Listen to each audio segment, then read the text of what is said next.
In the middle of the Arizona desert, far away from big cities and crowded streets, stood a large building surrounded by sand and rocks. This was New Horizons Labs, a place where scientists worked on new ideas that could change the world. It wasn't glamorous or exciting like movies made it seem. Most days were filled with long hours, endless tests, and tiny failures. But for Dr. Nathan Cole, this was home. Nathan was not the kind of person who stood out in a crowd. He had short brown hair, glasses that always slid down his nose, and a habit of mumbling to himself when he thought no one was listening. People often described him as quiet, maybe even boring, but those who knew him well understood there was more beneath the surface. Nathan cared deeply about his work, especially when it came to finding ways to make life easier for people. That's why he spent years studying tractor beams, a technology once seen only in science fiction but now slowly becoming reality. Tractor beams weren't exactly new. For decades, scientists had been trying to figure out how to move objects without touching them. The idea sounded simple enough. Use energy to pull or push things instead of using hands or machines. At first, the technology was clumsy and limited. Early versions could only move small items over short distances, which made them useful for things like space stations grabbing floating tools or satellites adjusting their position. But Nathan dreamed bigger. He wanted to create something powerful enough to move entire ships or protect astronauts from danger. That morning, however, Nathan wasn't dreaming big. He was running late. Again.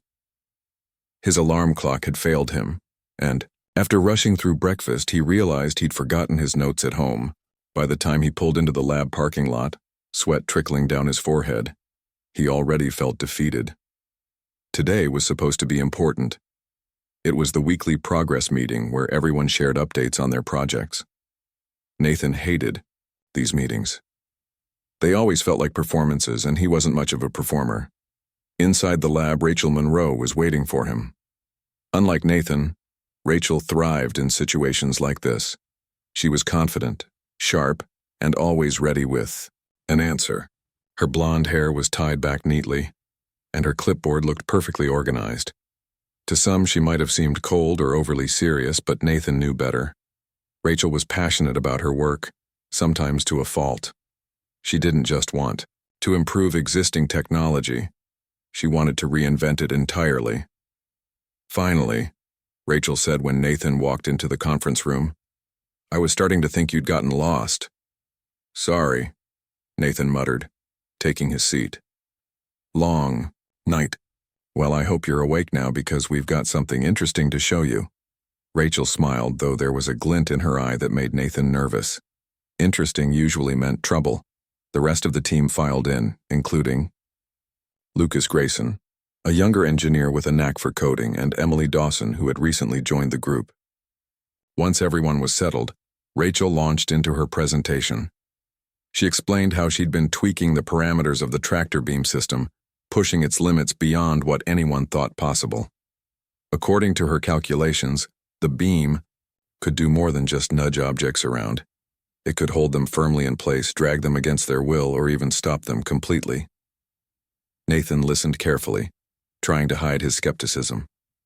"That sounds dangerous," he said finally. "What happens if someone uses it irresponsibly?" Rachel shrugged. "Everything has risks. Cars can crash, planes can fall out of the sky. Does that mean we shouldn't build them? Besides, imagine the possibilities. We could save lives during disasters, keep spacecraft safe from collisions, or turn it into a weapon," Nathan interrupted. His voice was calm, but there was an edge to it. "You're talking about giving people the power to control anything they want. What stops them from abusing it?" Before Rachel could respond, General Harold Briggs entered the room. He was a tall man with broad shoulders and a face lined with years of stress and authority. Everyone stood up instinctively, though Nathan hesitated a moment longer than the others. The general wasted no time getting to the point. "I've heard about your recent experiments," he said, addressing the group. "Impressive stuff. Very impressive. My superiors are interested in exploring practical applications for this technology, specifically military applications." A heavy silence fell over the room.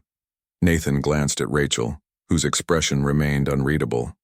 Lucas scribbled something on his notepad, while Emily stared at the table, clearly uncomfortable. "What kind of applications?" Nathan asked cautiously. "The kind that keeps our soldiers safe," the general replied.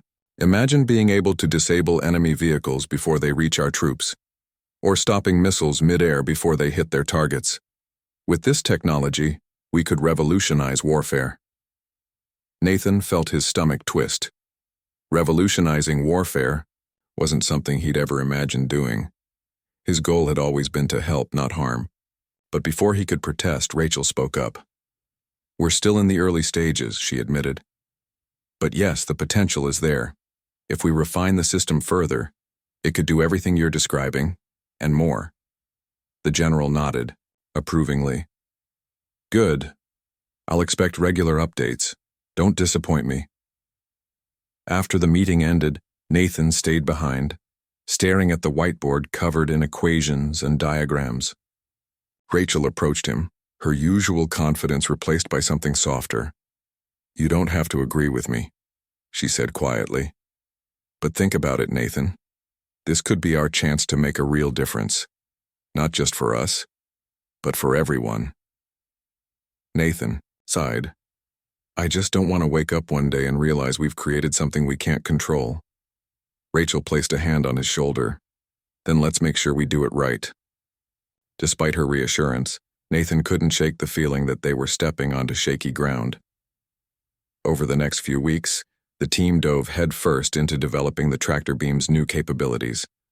Progress was fast, almost too fast, and Nathan found himself questioning every decision they made. Still, he couldn't deny the excitement building around them.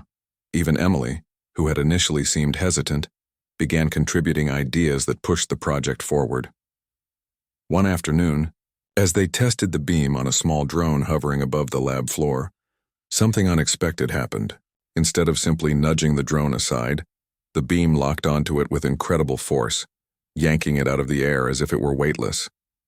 The entire team froze, watching in awe as the drone dangled helplessly in midair. "This changes everything," Rachel whispered, breaking the silence. Nathan didn't say anything. He just stared at the drone, his mind racing with both wonder and dread. Whatever they had created, it was clear the world would never be the same again.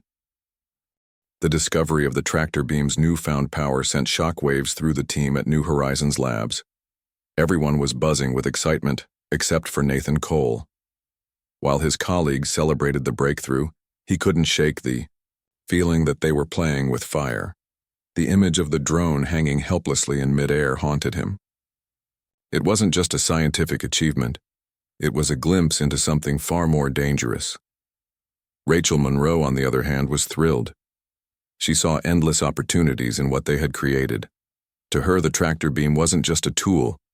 It was a solution to problems she hadn't even known existed yet. She spent hours brainstorming ideas, jotting down notes and sketching diagrams. Her energy was contagious, and soon others began sharing her enthusiasm. Even Lucas Grayson, who usually kept to himself, started contributing wild suggestions about how the technology could be used in space exploration or disaster relief. But General Harold Briggs had a different vision. When he returned to the lab, for a follow-up meeting, he didn't mince words.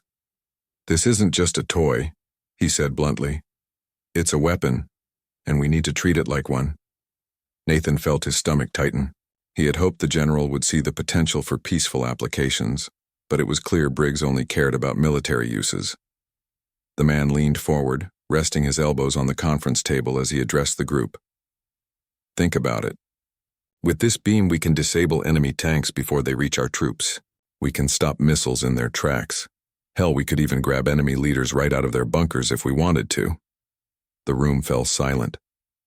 Nathan glanced around, noticing the mixed reactions on his colleagues' faces. Rachel looked intrigued, nodding slowly as if considering the possibilities. Lucas scribbled furiously in his notebook, while Emily Dawson stared at the table, her brow furrowed in thought. Nathan, however, felt a growing sense of unease. The idea of using the tractor beam as a weapon felt wrong, almost unnatural, We're scientists, Nathan said, finally breaking the silence. Our job is to solve problems, not create new ones. If we turn this into a weapon, we'll be opening Pandora's box.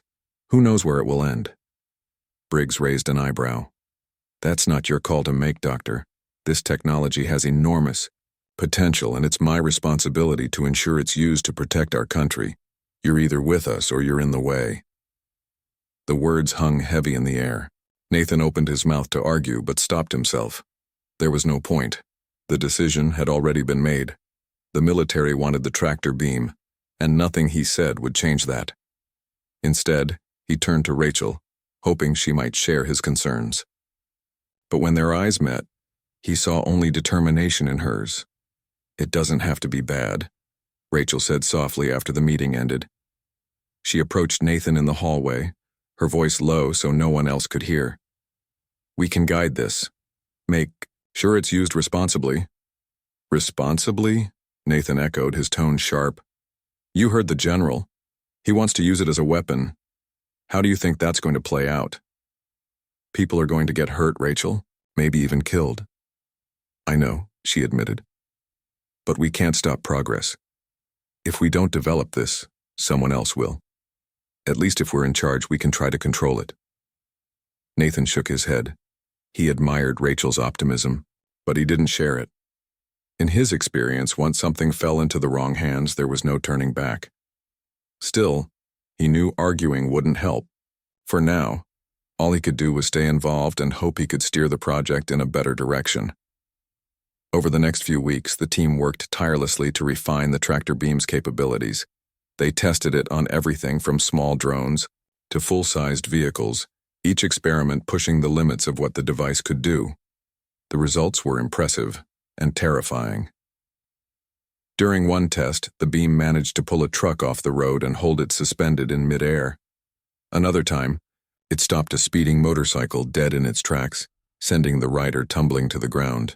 Thankfully, safety measures ensured no one was seriously injured, but the incidents left everyone shaken. Nathan struggled to sleep at night. Every time he closed his eyes, he saw visions of chaos. Tanks being dragged across battlefields, planes falling from the sky, innocent civilians caught in the crossfire. He tried to talk to Emily about it, hoping she might understand his fears. She listened patiently, nodding along as he spoke. You're right to worry, she said eventually. This technology is powerful, and power always comes with risks. But maybe there's a way to balance it. Find a middle ground between what the military wants and what's safe. Nathan appreciated her perspective, but he wasn't convinced. A middle ground sounds nice in theory, but I don't think it exists. Once the military gets its hands on this, they won't stop until they've squeezed every last drop of potential out of it. And by then, it'll be too late to turn back. Despite his doubts, Nathan threw himself into the work. If he couldn't stop the project, he could at least try to make it safer. He spent hours poring over data, looking for ways to limit the beam's range or reduce its strength. He suggested adding fail-safes that would shut the system down if it detected unintended targets. Some of his ideas were implemented, though others were dismissed as impractical. Rachel, meanwhile, became increasingly focused on proving the beam's value to the military. She organized demonstrations designed to showcase its capabilities, inviting high-ranking officers and government officials to witness the tests firsthand. Each event was carefully choreographed, with Rachel acting as both host and narrator. Her confidence grew with every success, and soon she was seen as the face of the project. One evening, after a particularly grueling day of testing, Nathan found himself alone in the lab with Lucas. The younger engineer was tinkering with the control panel, muttering under his breath as he adjusted settings. Nathan watched him for a moment before speaking. "What do you think about all this?" he asked. Lucas paused, glancing up in surprise. About what? The beam, the military, everything. Lucas shrugged. I don't know. It's cool, I guess. Kind of scary too. But isn't that how it always is? Every big invention starts off looking harmless, then someone figures out how to use it for war. That's exactly what I'm worried about, Nathan said. We're crossing a line here. Once this gets out, there's no going back. Lucas nodded thoughtfully. Yeah, I get that. But hey, at least we're the ones doing it. If anyone should decide how this thing is used, it's us, right? Nathan didn't answer. He wanted to believe Lucas was right, but deep down he wasn't so sure. The more he thought about it, the more he realized how little control they truly had. The military had already claimed ownership of the project, and once it was handed over, there would be no stopping them. As the weeks passed, tensions within the team began to rise. Nathan's cautious approach clashed with Rachel's ambition, leading to heated arguments during meetings. Emily often acted as a mediator, trying to find common ground between the two. Lucas stayed out of the conflicts, focusing instead on perfecting the code that powered the beam. Then came the day of the final demonstration. The entire facility buzzed with anticipation as generals, politicians, and reporters gathered to see the tractor beam in action. Rachel stood at the front of the crowd, smiling confidently as she introduced the team and explained the science behind the device. Nathan hung back, avoiding eye contact with anyone. He felt like a ghost haunting his own creation. When the beam activated, it performed flawlessly. A series of targets, a drone, a car, and even a mock-up missile were effortlessly disabled, leaving the audience in awe. Applause erupted and cameras flashed as Rachel accepted congratulations from the general and other officials. Nathan forced a smile, clapping politely despite the knot in his stomach. Later that night, as the lab emptied and the lights dimmed, Nathan sat alone at his desk staring at the prototype. It was sleek and shiny, a marvel of modern engineering, but to him it looked like a ticking time bomb. He knew the real challenges were just beginning. The military would take the beam, mass-produce it, and deploy it wherever they saw fit. And, once that happened, there would be no telling where it would lead. For the first time in years, Nathan wondered if he'd made a mistake dedicating his life to science. Had all his hard work led him here, to a place where his dreams of helping humanity had been twisted into something darker? He didn't have an answer.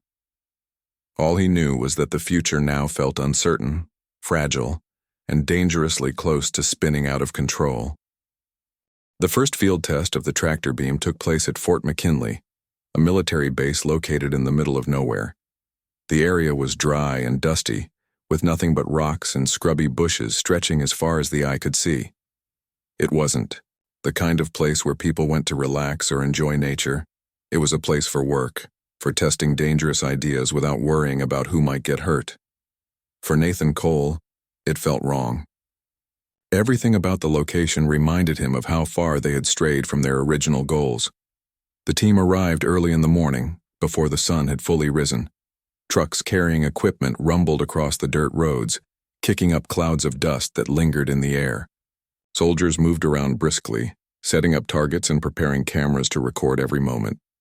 Rachel Monroe supervised everything with her usual precision, making sure each detail was perfect. She seemed completely at ease, as if this was exactly where she belonged. Nathan, on the other hand, felt out of place. He stood near the edge of the testing grounds, watching silently as the preparations unfolded. His mind kept replaying the same questions over and over again. Was this really necessary? Could they have found another way?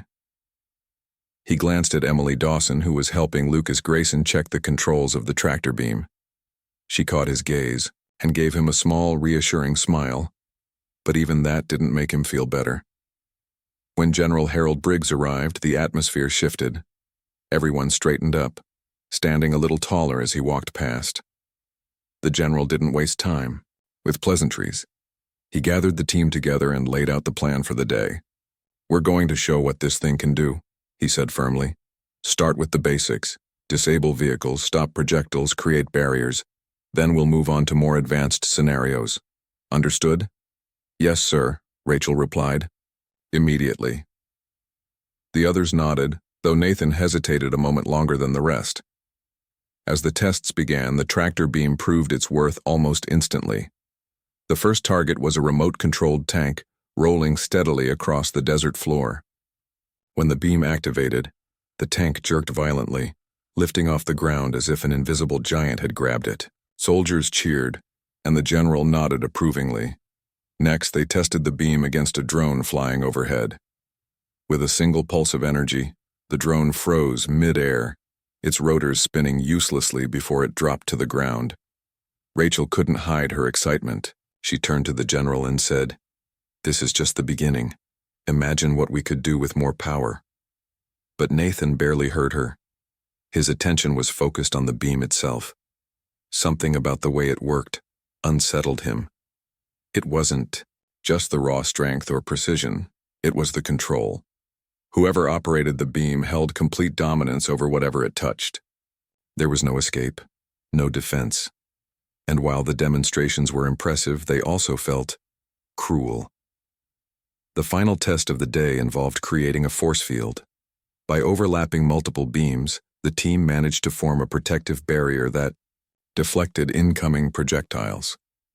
Soldiers fired blanks from rifles, and each bullet ricocheted harmlessly off the shimmering wall of energy. It was a remarkable achievement, one that left everyone speechless. Even Nathan had to admit it was impressive, but that only made him more uneasy.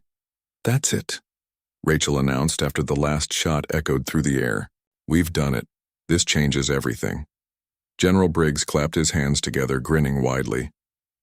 "Excellent work. You've exceeded expectations. Now let's talk about deployment." Deployment. The word hit Nathan like a punch to the gut. Up until now, the project had been theoretical, a series of experiments conducted in controlled environments. But deployment meant real-world applications. It meant soldiers using the beam in combat, governments deciding who deserved to be targeted, lives hanging in the balance. Nathan couldn't wrap his head around it. Later that evening, as the sun dipped below the horizon, the team reviewed the footage from the day's tests.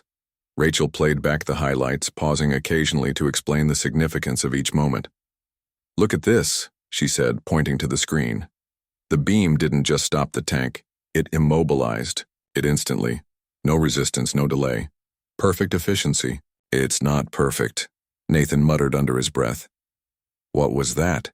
Rachel asked sharply. "I said it's not perfect," Nathan repeated louder, meeting her gaze. "You keep talking about efficiency and precision, but what happens when something goes wrong? What happens when the beam malfunctions or when someone uses it irresponsibly?" Rachel sighed, shaking her head. "Nothing's ever going to be perfect, Nathan. That's not the point. The point is to push forward, to improve. If we wait until everything is flawless, we'll never get anywhere. And if we rush into this, we'll cause more harm than good." Nathan shot back. "Have you thought about the consequences? The ethical implications? Once this technology is out there, anyone can use it for anything." "Ethics don't win wars," Rachel snapped. "Sometimes you have to make hard choices." Emily stepped in before the argument could escalate further. "Both of you have valid points," she said calmly. "But arguing isn't going to solve anything. We need to focus on making the system as safe as possible, regardless of how it's used." Her words brought a temporary truce, but the tension remained. Nathan knew Rachel wouldn't listen to reason, not when she was so determined to prove herself. Still, he couldn't give up. If he stayed quiet, he would be complicit in whatever happened next, and he couldn't live with that. That night, unable to sleep, Nathan wandered outside. The desert was eerily quiet, the stars bright against the dark sky. He sat on a rock, staring at the horizon and thinking about everything that had led them here. He remembered the early days of the project, when the tractor beam had seemed like a dream come true. Back then, the possibilities had felt endless, full of hope and promise. Now, all he saw were risks and dangers. A noise behind him startled him out of his thoughts. Turning, he saw Lucas approaching, holding a flashlight. "Can't sleep either?" Lucas asked, sitting down beside him. "No," Nathan admitted. "Too much on my mind." Lucas nodded. "Yeah, I get that. This whole thing is intense. I mean, it's cool, but also kind of scary." "Exactly," Nathan said. "It's like we're building something amazing, but at the same time we're creating a monster. And once it's unleashed, we won't be able to control it." Lucas frowned. "Do you think we should stop? Pull the plug on the whole thing?" Nathan hesitated. "I don't know. Maybe. But even if we did, someone else would pick up where we left off. The military already knows what we've created. They won't let it go. So what do we do? Lucas asked. I wish I had an answer, Nathan said, softly. All I know is that we need to be careful. Every step we take has to be deliberate. We can't afford to rush this. They sat in silence for a while, listening to the wind sweep across the desert. Finally, Lucas spoke again. You know, for what it's worth, I think you're doing the right thing. Standing up for what you believe in, even when it's hard. That takes guts. Nathan smiled faintly. Thanks. I just hope it's enough. The next morning, the team packed up their equipment and prepared to leave the base. As they loaded the last of the gear onto the trucks, Nathan noticed two soldiers joking nearby. One of them gestured toward the tractor beam prototype and laughed. Imagine kidnapping enemy leaders with this thing, he said. Just yank them right out of their bunkers. His friend chuckled. Yeah, or grab civilians if they step out of line. Instant punishment. Nathan froze, his blood running cold. He hadn't considered that possibility, that the beam could be used not just against armies but against ordinary people. The thought sickened him. Without saying a word, he turned away and climbed into the truck, his mind racing with new fears. Back at the lab, things quickly returned to normal, or at least as normal as they could be. Rachel threw herself into planning the next phase of development, eager to refine the beam's capabilities. Nathan, however, became increasingly withdrawn. He spent hours poring over data, searching for weaknesses in the system that could be exploited. He suggested adding additional safeguards such as automatic shutdowns if the beam detected unintended targets. Some of his ideas were implemented, but others were dismissed as impractical. One afternoon, as Nathan worked alone in the lab, Rachel approached him. Her expression was softer than usual, almost apologetic. I know you're worried, she said quietly. And maybe you're right. Maybe we're moving too fast. But I need you to trust me, Nathan. I'm doing this because I believe in it. Because I think it can make a difference. Nathan looked at her, seeing the sincerity in her eyes. For a moment he wanted to believe her, to share her optimism. But deep down he knew the truth. The tractor beam wasn't just a tool anymore. It was a weapon. And no matter how noble their intentions, they couldn't control where it would lead. I want to trust you, he said finally, but I'm not sure I can. Rachel didn't respond. She simply nodded and walked away, leaving Nathan alone with his doubts. As he stared at the prototype, he realized the hardest part was yet to come. The real test wouldn't happen in a lab or on a desert battlefield. It would happen in the world where the stakes were higher than anyone could imagine. The days following the field test at Fort McKinley passed in a blur for Nathan Cole. The team was busier than ever, working long hours to refine the tractor beam's design and prepare it for the next stage of development. But while Rachel Monroe and the others focused on improving its power and efficiency, Nathan found himself growing more distant. He couldn't shake the feeling that they were rushing headlong into disaster. One evening, after most of the team had gone home, Nathan stayed, behind to review some data. He sat alone in the dimly lit lab, staring at the glowing screen of his computer. The numbers and graphs didn't make him feel any better. They only reminded him of how much he didn't understand about the beam's potential. It wasn't just a machine. It was a force with consequences far beyond their control. As he scrolled through the files, something caught his eye. A series of error logs buried deep in the system indicated moments when the beam had malfunctioned during recent tests. At first glance, the issues seemed minor, temporary glitches that resolved themselves quickly. But Nathan knew better. These weren't random errors. They were signs of instability, cracks in the foundation of a project moving too fast. He copied the logs onto a portable drive and decided to show them to Emily Dawson the next morning. Out of everyone on the team, Emily was the one person Nathan trusted to share his concerns.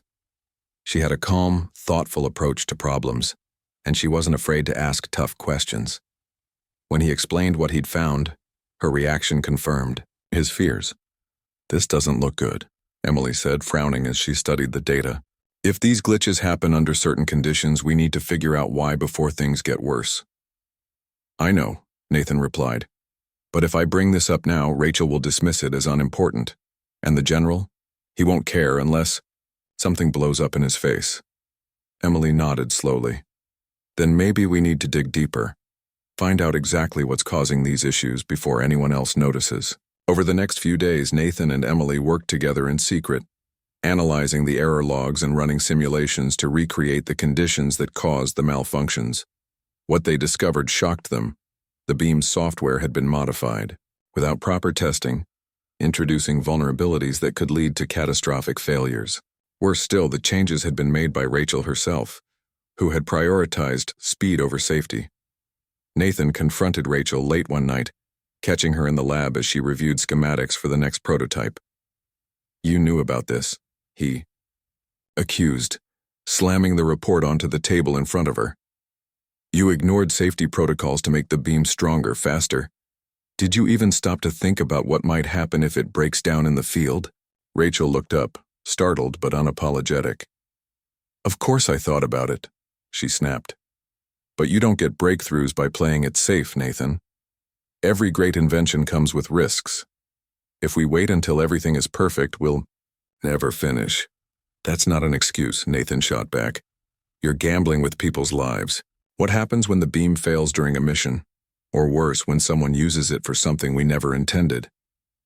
Rachel crossed her arms, her expression hardening. I'm not the bad guy here. I'm trying to protect us, to give our country an edge. You can sit around worrying about ethics all you want, but I'm doing what needs to be done. Her words stung, but Nathan refused to back down. Protecting us? Is that really what this is about? Or are you just chasing fame and recognition? Because it sure looks like you're willing to sacrifice anything to get ahead. The argument escalated quickly, drawing unwanted attention from Lucas Grayson, who happened to walk in midway through. Whoa, Lucas said, raising his hands. What's going on here? Ask your fearless leader, Nathan muttered, gesturing toward Rachel. She's been cutting corners and hiding flaws in the system. If we don't fix this now, it's going to blow up in our faces. Lucas glanced between them, clearly uncomfortable. Look, I don't know what's going on, but we can't afford infighting right now. General Briggs is breathing down our necks for results. If he finds out there's a problem, he will eventually, Emily interjected, stepping forward. Her voice was calm but firm. And when he does, we'll all be responsible. Not just Rachel. All of us. For a moment, no one spoke. The weight of Emily's words hung heavy in the air. Finally, Rachel sighed and leaned back in her chair. Fine. Fix it. Do whatever you need to do. But don't expect me to slow down, because of a few glitches. Nathan clenched his fists, resisting the urge to argue further. Instead, he turned to Emily and Lucas. We need to document everything. Every flaw, every risk. If something goes wrong later, we need proof that we tried to stop it. They agreed. And over the next week, the three of them worked tirelessly to gather evidence of the beam's instability. They compiled reports, recorded test results, and even drafted letters warning against premature deployment. Nathan hoped that having solid proof would give them leverage to delay the project, or at least force the military to take their concerns seriously. But Rachel wasn't idle either. Determined to keep the program on track, she began lobbying General Briggs directly, presenting optimistic updates and downplaying the risks. She argued that the glitches were minor and easily fixed, insisting that delays would only benefit their enemies. The general, eager to see the beam deployed, sided with her. One afternoon, as Nathan reviewed the latest batch of documents, Emily approached him with a worried look. We have a problem, she said quietly. Rachel knows we've been gathering evidence. She's planning to report us to the general unless we destroy everything. Nathan felt his stomach drop. How do you know? She told me herself. She said if we don't stand down, she'll claim we're sabotaging the project. And what did you say? Nathan asked. I stalled, Emily admitted. But she's serious. She'll do it. Nathan sank into a chair, rubbing his temples. He had always known Rachel was ambitious, but this level of ruthlessness surprised him. She was willing to throw her own colleagues under the bus to protect her reputation and the project. "We can't let her win," Emily said firmly. "If she gets away with this, the beam will be deployed before it's ready. People could die." "I know," Nathan replied, "but we can't fight her directly, not with the general backing her up." "Then we go outside," Emily suggested. "Leak the information. Make sure the world knows the truth." It was a risky move, but Nathan realized it might be their only option. If they exposed the flaws publicly, the military would have no choice but to address them. It wouldn't stop the project entirely, but it could buy them enough time to implement proper safeguards. That night, Nathan and Emily met in a quiet corner of the lab to finalize their plan.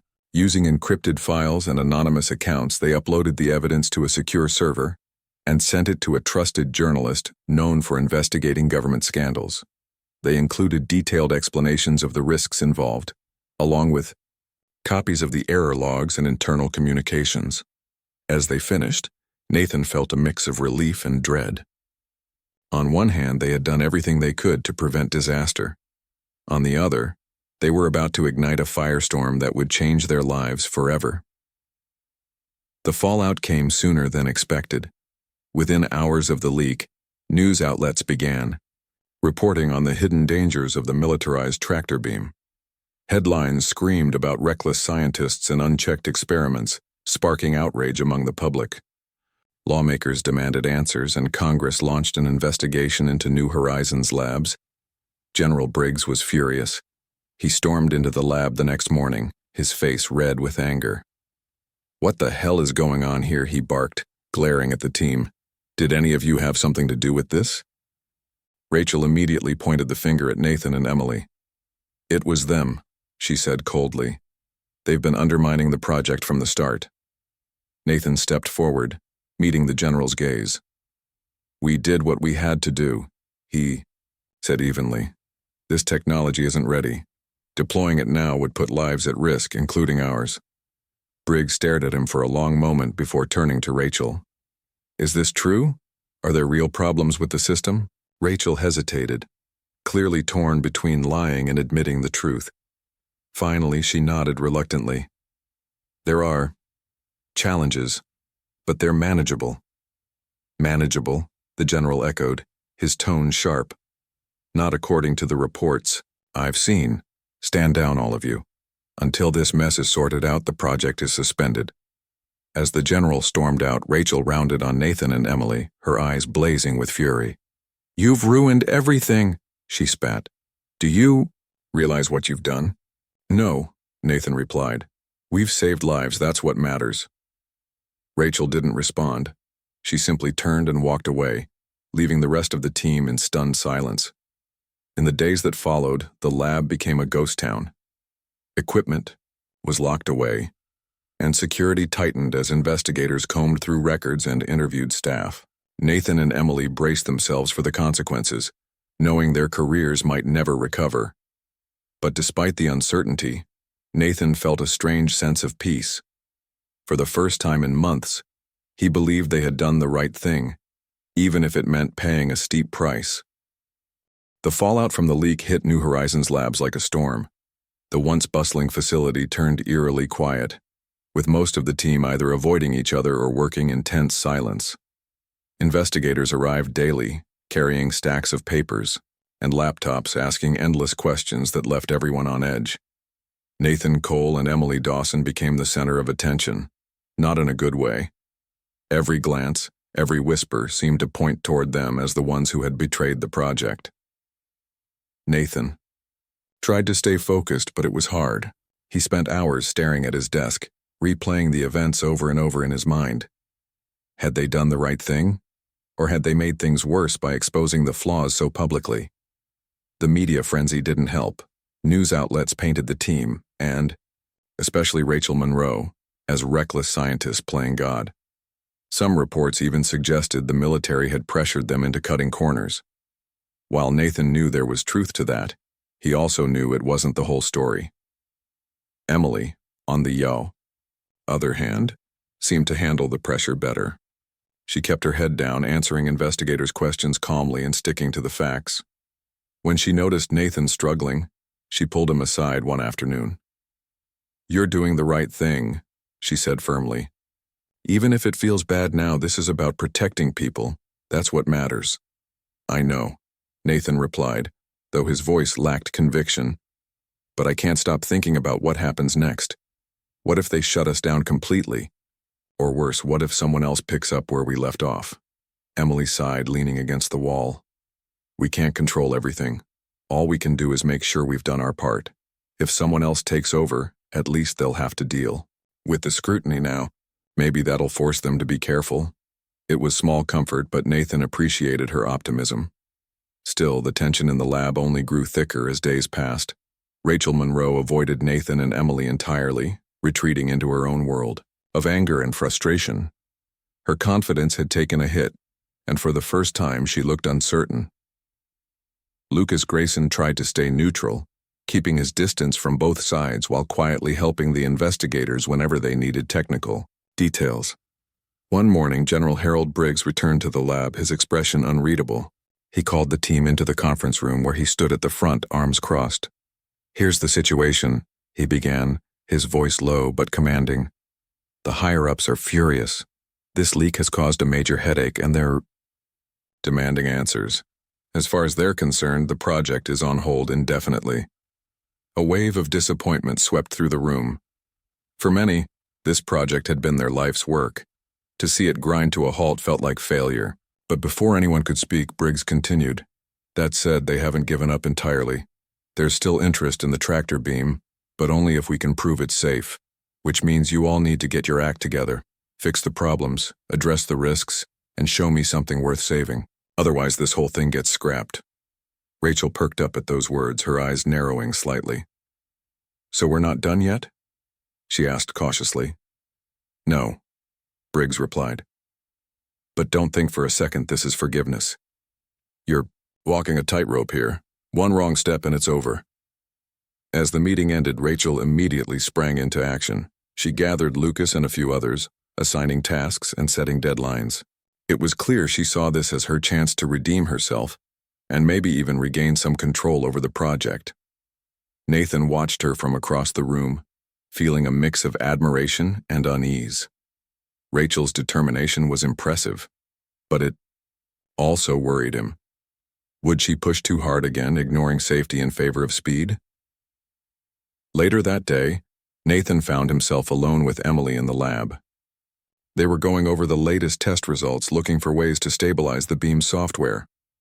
"Do you think she's learned anything?" Emily asked, nodding toward Rachel, who was deep in conversation with Lucas. "I don't know," Nathan admitted. "She's smart, but she's also stubborn. I'm not sure she understands how close we came to disaster." "Well, let's hope she does," Emily said. "Because if we screw this up again, no one will trust us. Not the military, not the public, not anyone." Over the next few weeks, the team worked tirelessly to address the issues plaguing the tractor beam. Nathan threw himself into the task, determined to ensure the system was as safe as possible. He collaborated closely with Emily, whose expertise in diagnostics proved invaluable. Together, they identified several critical vulnerabilities and developed solutions to mitigate them. Slowly but surely, progress was made. Rachel, meanwhile, focused on proving the beam's effectiveness. She organized small-scale demonstrations for internal review, showcasing improvements in stability and performance. Each success brought a glimmer of hope back to the team, though tensions remained high.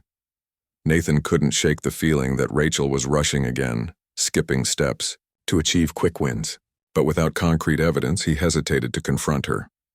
One evening, as the sun dipped below the horizon, Nathan stayed late in the lab to run final checks on the updated software. He was exhausted, but determined to finish the task before calling it a night. As he worked, Rachel entered the room, holding a folder filled with notes. "We need to talk," she said, pulling up a chair beside him. Nathan glanced at her warily. "About what?" "About moving forward," Rachel replied. "I know we've had our differences, but we both want the same thing, to make this work, right?" Nathan hesitated. "I guess so. But making it work means different things. To us, for you, it's about proving its power. For me, it's about making sure it's safe. Rachel nodded slowly. Fair enough. But here's the thing. We can't afford to fight anymore. If we don't present a united front, the general will shut us down for good. And then what? Someone else takes over, and we lose all say in how this technology is used. Nathan frowned. Are you saying we should compromise? Yes, Rachel said firmly. Look, I'll admit I made mistakes. I pushed too hard, ignored warning signs. But I'm willing to listen now. If you have ideas for improving safety, I'll support them as long as they don't slow us down too much. It wasn't the apology Nathan had hoped for, but it was something. After a moment of consideration, he nodded. Okay, let's try it your way for now. But if I see anything risky, I'm speaking up. Deal, Rachel said, extending her hand. They shook on it, though Nathan couldn't shake the feeling that this truce might not last. Still, for the sake of the project and perhaps humanity, he decided to give it a chance. In the weeks that followed, the team made significant strides. The tractor beam's software became more stable, and additional safeguards were implemented to prevent malfunctions. Nathan and Emily worked closely with Rachel, finding ways to balance safety with efficiency. Even Lucas seemed more engaged, contributing innovative ideas that improved the system's overall design. Finally, the day came for another demonstration. This time, it wasn't just for the general. It was for a panel of government officials and independent experts tasked with evaluating the project's future. The stakes were higher than ever, and the pressure weighed heavily on everyone. As the team prepared the equipment, Nathan took a moment to step outside. The desert air was cool, and the stars shone brightly above. He thought about everything they'd been through, the mistakes, the arguments, the sacrifices. Despite the challenges, he felt a flicker of pride. They had come so far, and maybe, just maybe, they had created something truly remarkable. When he returned to the lab, Rachel approached him with a rare smile. Ready? She asked. As ready as I'll ever be, Nathan replied. Together, they joined the rest of the team and headed to the testing grounds. Soldiers and officials gathered around, cameras rolling as Rachel introduced the updated system. Nathan stood quietly in the background, watching as the beam activated. It performed flawlessly, disabling targets with precision and creating protective barriers without a hitch. When the demonstration ended, applause erupted. The panel members exchanged approving nods, and even General Briggs allowed himself a small smile. For the first time in months, the atmosphere felt hopeful. That night, the team celebrated cautiously. Drinks were poured, and laughter echoed through the lab. Nathan raised his glass, looking around at his colleagues. To teamwork, he said simply. And to doing the right thing, even when it's hard. Everyone cheered, though Nathan noticed Rachel's smile faltered briefly. He wondered if she truly understood the weight of what they had accomplished, or if her ambition would always overshadow her caution. As the celebration wound down, Nathan stepped outside once more. The desert stretched endlessly before him, vast and silent. He thought about the future, knowing that the tractor beam's journey was far from over. Somewhere out there, others would undoubtedly seek to harness its power, for good or ill. All they could do was hope that the lessons they had learned would guide those who came after. For now, though, Nathan allowed himself a moment of peace. They had faced chaos and emerged stronger, and that, he realized, was worth celebrating. The aftermath of the successful demonstration brought a mix of relief and uncertainty to New Horizons Labs. The government panel had praised the team's efforts, acknowledging their hard work and addressing the flaws that had once threatened the project. For Nathan Cole, it was a bittersweet victory. On one hand, he felt proud of what they had achieved. Fixing the tractor beam's instability and adding safeguards had been no small feat. On the other hand, he couldn't ignore the fact that the military still saw the technology as a weapon. No matter how safe or controlled it was, someone would eventually use it for harm. Rachel Monroe seemed to have regained her footing after the chaos of the leak. She walked through the lab with renewed confidence, smiling at reporters who visited to cover the story of Science Redeemed. Her interviews painted her as a visionary leader who had overcome adversity to deliver groundbreaking innovation. Nathan watched from a distance, feeling conflicted. He knew Rachel deserved credit for pulling the team together, but he also remembered her earlier recklessness. Had she really changed, or was she simply better at hiding her ambition now? Emily Dawson, meanwhile, had taken a step back from the spotlight. She preferred working behind the scenes, ensuring the final adjustments to the system were flawless. When Nathan thanked her for her help, she shrugged modestly. "It wasn't just me," she said. "We all played a part. I just hope it's enough." "Enough?" Nathan asked. "To keep people safe," Emily replied. "That's all that matters in the end." Nathan nodded, though he wasn't sure anyone could truly guarantee safety when it came to something as powerful as the tractor beam. Still, he appreciated Emily's optimism. It reminded him why he had joined science in the first place, to make the world better, not worse. General Harold Briggs made his final visit to the lab a week later. He congratulated the team on their progress, but left little room for celebration. "This isn't over," he warned them. "The military will take full control of the project from here. You've done your jobs well, but now it's out of your hands." Those words hung heavy in the air. Nathan exchanged glances with Emily and Lucas Grayson, both of whom looked uneasy. Rachel, however, seemed unfazed. "We've given them a solid foundation," she said confidently. "They won't mess it up." Nathan wanted to believe her, but history told a different story. Governments and militaries often twisted technologies beyond their creators' intentions. He wondered if the same fate awaited the tractor beam. Would it protect soldiers and civilians, or would it become another tool of oppression? As the days passed, the team began winding down operations at the lab. Equipment was dismantled, files archived, and personnel reassigned to new projects. It was a strange feeling, closing the chapter on something that had consumed so much of their lives. For Nathan, it felt like saying goodbye to an old friend. He spent his last hours in the lab walking through empty corridors, remembering late night experiments, heated arguments, and moments of triumph. One afternoon, as he packed up his desk, Emily approached him. "What are you going to do next?" she asked. Nathan hesitated. "I don't know yet. Maybe take some time off, clear my head." "That sounds nice," Emily said. "But don't stay away too long. The world needs people like you. People who care about doing the right thing." Her words stuck with him. As much as he wanted to walk away from the stress and responsibility, he knew he couldn't abandon his principles. Science was a double-edged sword, capable of incredible good and devastating harm. If he stepped back completely, who would ensure the balance tipped toward the former? Inspired by Emily's faith in him, Nathan decided to channel his energy into advocacy. Alongside her, he founded an independent watchdog group dedicated to monitoring the development of advanced technologies. Their mission was simple: to educate the public, hold governments accountable, and push for ethical guidelines in scientific research. It wasn't glamorous work, but it gave Nathan purpose, a way to fight for the values he believed in. Rachel took a different path. After the project, transferred to military oversight, she disappeared from the public eye. Rumors circulated about her accepting a high-profile position overseas, leading humanitarian initiatives aimed at using cutting-edge tech for good. Some doubted her sincerity, believing she was merely polishing her reputation after the scandal. Others thought she genuinely sought redemption.